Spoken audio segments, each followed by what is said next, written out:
Pernahkah Anda terlibat dalam sebuah kompetisi, di mana pada saat itu Anda kalah, namun kekalahan itu justru membuat Anda menjadi lebih baik di kemudian hari? Hal yang sama sebenarnya melatar belakangi lahirnya Hasab. Hasab sebenarnya berawal dari kompetisi antara Amerika dengan Uni Soviet di bidang penguasaan luar angkasa. Seperti yang kita ketahui, pada tahun 1957, Uni Soviet berhasil mengirimkan satelit pertama mereka yang bernama Sputnik ke luar angkasa.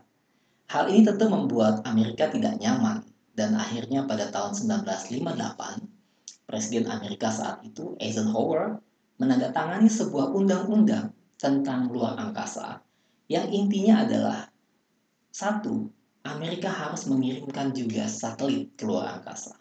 Dan yang kedua, Amerika ingin mengirimkan manusia ke luar angkasa.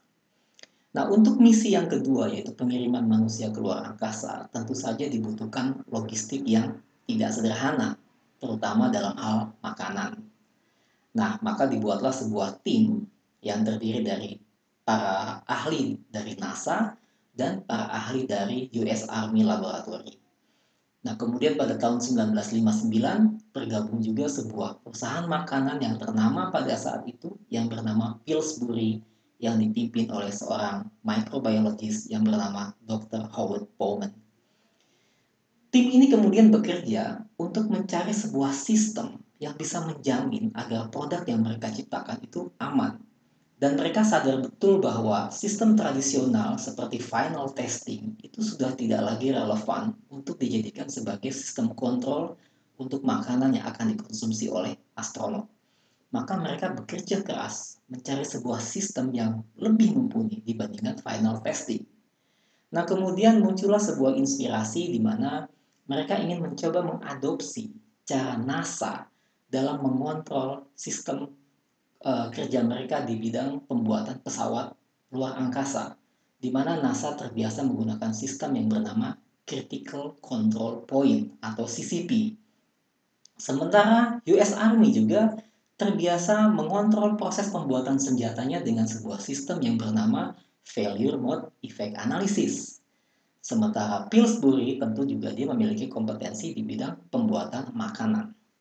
Maka gabungan sistem dari tiga bidang yang berbeda ini kemudian melahirkan sebuah sistem baru yang sekarang ini kita kenal dengan sistem HACCP. Namun pada saat itu belum disebut sebagai HACCP, Hazard Analysis Critical Control Point.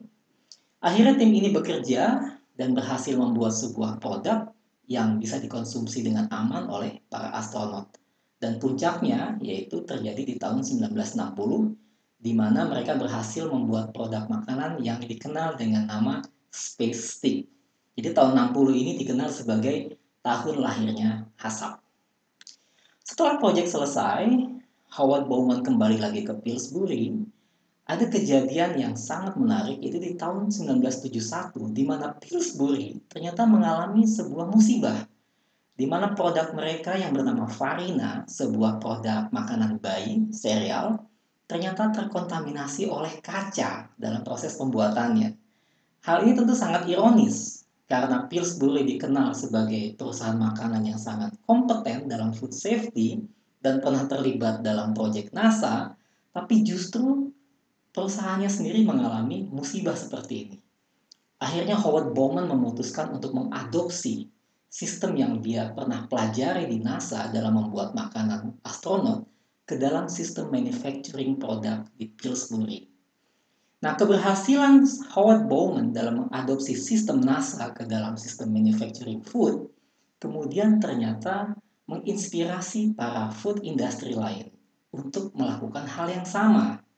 Maka sejak tahun 1980, sistem HACCP ini juga sudah mulai berkembang dan diadopsi oleh banyak perusahaan ternama di dunia untuk menjamin proses mereka akan membuat produk yang aman untuk dikonsumsi. Itulah dia sekilas mengenai lahirnya HACCP